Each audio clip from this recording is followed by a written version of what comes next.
साथियों सलाम, नमस्ते, सत श्री अकाल और जय भीम जोहार। साथियों जीटी रोड लाइव पर आपने एक वीडियो देखा होगा कि बेटी के लिए बगावत कर दी रामेश्वर उरांव ने और निशा उरांव क्या भाजपा का दामन थामेंगी। ऐसी बातें पॉलिटिकल कॉरिडोर में चल रही थी दोस्तों। रामेश्वर उरांव कद्दावर लीडर कांग्रेस के मंत्री रहे, कई विभाग की कमान रही उनके पास। कांग्रेस ने कई पदवियों से नवाजा उन्हें। कांग्रेस के झारखंड प्रदेश अध्यक्ष भी रहे रामेश्वर उरांव। वही रामेश्वर उरांव जिन्होंने जब रथ यात्रा लेकर निकले थे सोमनाथ से, LK Advani senior leader BJP के, और जिसके कारण भाजपा के लोकसभा सदस्यों की संख्या सदन में बढ़ी थी। उन्हें एलके आडवाणी को बिहार में गिरफ्तार किया था जब वो पुलिस के आला अधिकारी थे रामेश्वर उरांव। बाद में राजनीति में पदार्पण करते हैं और उसके बाद की कथा संक्षेप में जो हमने बताई। उनकी लाडली बिटिया है निशा उरांव। पेशा रूल बहुत चर्चा में है झारखंड में, और जो पंचायती राज विभाग है जिसकी कमान संभालते हैं दीपिका पांडे सिंह, उनका निदेशालय भी है विभाग का, उसके निदेशक थी। वो आज के लगातार आरोप लगा रही हैं कि रूढ़ी जन प्रथा के जो नियम थे उसका पालन इस रूल में नहीं किया गया, और अक्सर उन पर आरोप लग रहा है कि वो उसी लाइन पर जा रही हैं जिस लाइन पे भारतीय जनता पार्टी के नेतागण बोल रहे हैं। तो पॉलिटिकल कॉरिडोर में खबर ये चल रही थी कि रामेश्वर उरांव अब चाहते हैं कि अब जितना खेलना था राजनीति खेल लिया, अब बिटिया को मौका दिया जाए। और साथ खबर ये भी कि बिटिया हो सकता है कि आज नहीं तो कल भाजपा का दामन थाम ले। लेकिन ये वीडियो ये खबर बताएगा कि सिर्फ निशा उरांव ही नहीं साथियों, रामेश्वर उरांव ही भाजपा का दामन थामने जा रहे हैं। यानी कि पिता पुत्री दोनों ने ऐसा कुछ निर्णय ले लिया है। ये बातें मैं नहीं कह रहा हूं, ये बातें कही हैं सोशल एक्टिविस्ट ग्लैडसन डुंगडुंग ने।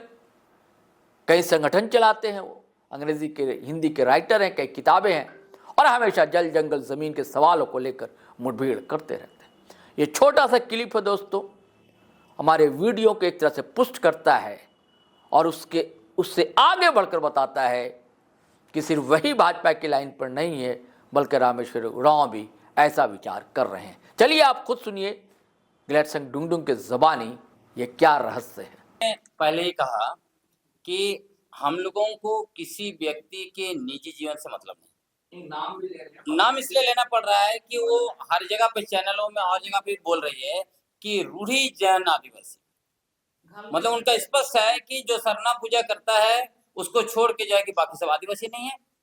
और उनका मकसद यही है कि झारखंड में नफरत फैलाइए और उसके बदले में आप अपने आर्थिक और राजनीतिक लाभ लीजिए। तो इसीलिए हम लोग जनता को सच्चाई बताने के लिए यहाँ पर है। हमें किसी के व्यक्तिगत जीवन से कोई लेना देना नहीं है, लेकिन जनता को सच्चाई जानना चाहिए, आदिवासी सच जाने, ताकि वो लोग सही दिशा जो है कि में जा सकते। पूजा करना ही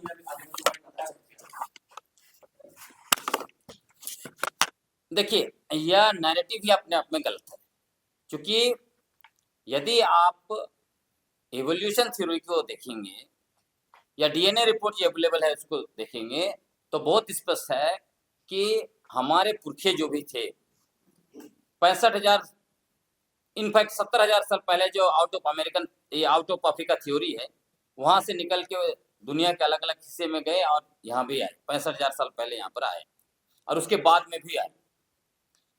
तो उन दिनों जो है कि ऐसे सरना पूजा जैसा कोई चीजें नहीं थी, और सरना पूजा की खोज भी हमारे पुरखों ने खुद किया शिकार करते समय।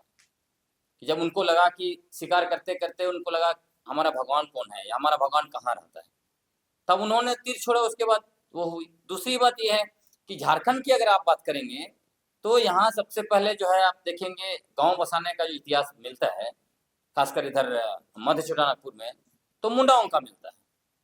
और वो भी सरना पूजा मतलब बोंगा पूजा कब करते हैं? गांव बसाने के बाद। कई जगह गांव बसाया तब उनको लगा कि कुछ अशुभ होने लगा, तो उनको लगा कुछ तो गलत हुआ है, हमने साथ यहाँ पे पूजा नहीं किया, कोई ऐसा शक्ति है जिसको हमने जगह नहीं दिया, तब जाकर सरना पूजा की शुरुआत होती है। तो इसलिए ये कह देना कि जो सरना पूजा करता है वही आदिवासी है, तो ये तो कुर्मी महतो के लिए तो आसान कर दिया। फिर सरना पूजा करेंगे एसटी हो जाएंगे। जितने भी बाहर के लोग झारखंड में हैं अभी, वो सारे लोग सरना पूजा करेंगे, बोले अब तो हम आदिवासी हो गए, सारा सीएनटी एसपीटी कानून हम पर लागू नहीं होगा उस तरह से, आदिवासी का जमीन हम ले पाएंगे। तो ये सब नैरेटिव मूलतः जो बनाया जा रहा है वो सिर्फ इसलिए बनाया जा रहा है ताकि जो भी नैरेटिव बना रहे हैं वो आम आदिवासियों को भ्रम में डाले और सत्ता में आए। और आप जानते हैं कि झारखंड में बीजेपी ने सरना ईसाई के नाम पर, धर्मांतरण के नाम पर और डिलिस्टिंग नया उसी को लेके आया, उसके नाम पर जो है कि 13 साल 63 दिन शासन कर दिया। अब वो सत्ता से दूर है, अब उनको लगता है कि इसी के बनिस्पत यही सरना ईसाई रूढ़ी प्रथा परंपरा को जो है कि डिलिस्टिंग इसी को नफरत का सीढ़ी बनाई और उस सीढ़ी से सत्ता तक जाइए। आप ये कहना चाहते हैं कि कांग्रेस के वरिष्ठ नेता की पुत्री जो है मिर्जा उरांव भाजपा की लाइन पर जा रही है? बिल्कुल, वो खुद भी जा रहे हैं। मैंने खुद भी पूछा, जब माननीय डॉक्टर रामेश्वर उरांव जी ने सवाल उठाया तब मैंने यह भी सवाल उठाया कि क्या माननीय डॉक्टर रामेश्वर उरांव यदि मंत्री पद में बरकरार रहते तो यही सवाल आज के समय में पूछते कि अपनी सरकार से, क्योंकि उनकी मंत्री पद चली गई है तो उनको अभिक्रांति दिखाई पड़ रहा है। तो हमें नया जो है कि सीख मिला है कि हमारे जो भी आदिवासी नेता जब तक विधायक रहते हैं, मंत्री रहते हैं, मुख्यमंत्री रहते हैं, वो समाज के नहीं रहते हैं। जैसे उनका पद चला जाता है वो समाज के हो जाते हैं। तो आप ये जितने भी लोग हैं समाज के नहीं है, इनको हम लोग हटाएंगे पद से ताकि ये लोग समाज के होंगे। तो ये तो नया ज्ञान हम लोग को डॉक्टर रामेश्वर उरांव जी से मिला है। जेपीआरए 1 झारखंड पंचायत राज अधिनियम जो है वो राज्य का कानून है, ये सामान्य क्षेत्रों के लिए कानून है। क्योंकि संविधान के अनुच्छेद 243 एम 4B स्पष्ट कहता है कि संसद ही यहाँ के लिए कानून बनाएगा। 243 M1 कहता है कि राज्य सरकार कानून नहीं बना सकता है। तो इन्होंने कानून बनाकर किसके तहत, संविधान का कौन सा व्यवस्था के तहत झारखंड के प्रथम मुख्यमंत्री माननीय बाबूलाल मरांडी जी ने झारखंड पंचायत राज अधिनियम 2001 बनाया और अनुसूचित क्षेत्र में थोपा। ये झारखंड के आदिवासी जानना चाहते हैं उनसे। और ये जो पेशा जो आपने कहा वो सेंट्रल कानून है, केंद्रीय कानून है, और संविधान का अनुच्छेद 254 में भी स्पष्ट है कि जब दो कानून आपस में टकराएंगे तो केंद्रीय कानून वहां पर लागू होगा। केंद्रीय कानून 1996 में बना, ये जेपीआरए 2001 में बना। 1996 का लागू करेगा ना। अभी लोग जो नियमावली बनाए उसमें क्या कर रहा है, 1996 का जो कानून है उसको जेपीआरए जो है कि संचालित करेगा। मतलब ड्राइवर रहेगा वो जेपीआरए और पेशा जो है कि बोगी, तो ड्राइवर ही ना जिधर ले जाना उधर ले जाएगा। और लोग संगठन से स्वागत कर रहे हैं, ऐसा स्वागत करने दीजिए, जिनको समझ नहीं है। यहाँ जेपीआरए और पेशा की बात नहीं है, यहाँ बात है कॉन्स्टिट्यूशनल क्राइसिस का।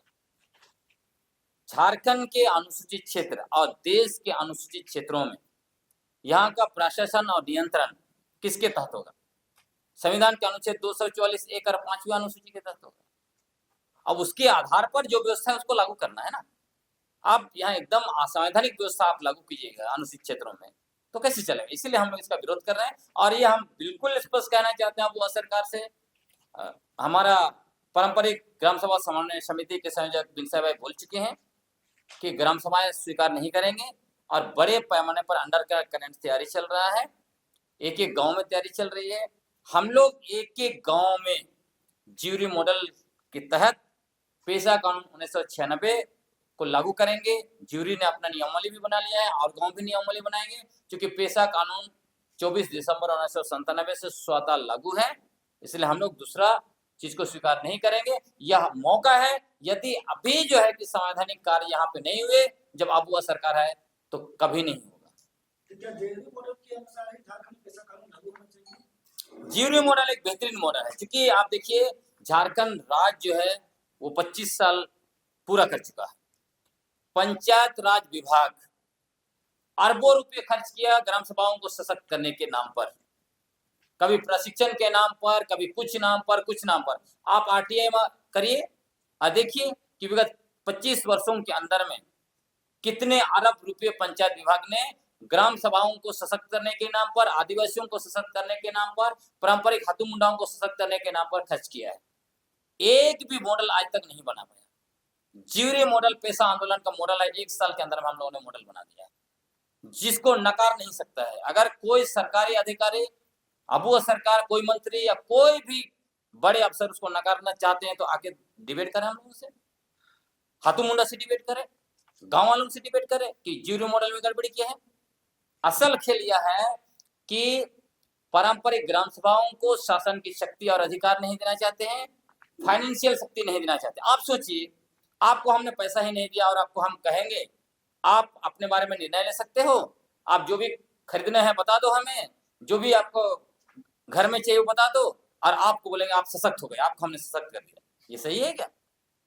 मतलब ये लोग लूट को जारी करना चाहते हैं। आपको बता रहे हैं एक एक सरकारी योजना में जो गांव के लिए पंचायत, मतलब ये जो पंचायत राज विभाग से जाता है, जो भी आपका ग्राम पंचायत जिसका कार्यकारिणी हमारे ऊपर थोपना चाहते हैं, वहां से जाता है, उसमें एक एक योजना का आप ऑडिट कीजिए, आपको पता चलेगा जिन लोगों ने योजना लागू किया है 25 वर्षों के अंदर में, उनसे बात कीजिए, वो बताएंगे कि वो जो है कि वार्ड सदस्य को जो परसेंटेज दे रहे हैं, मुखिया को जो है कि दे रहे हैं 10%, आपका पंचायत समिति को 10%, बीडीओ को जो है कि 5% दे रहे हैं, जेई जूनियर इंजीनियर को 5% दे रहे हैं। इतने बड़े बड़े जेई जो पकड़े जाते हैं तो देखते ना कितना अरबों रुपया मिलता है उनके यहाँ, कहाँ से पैसा आ रहा है?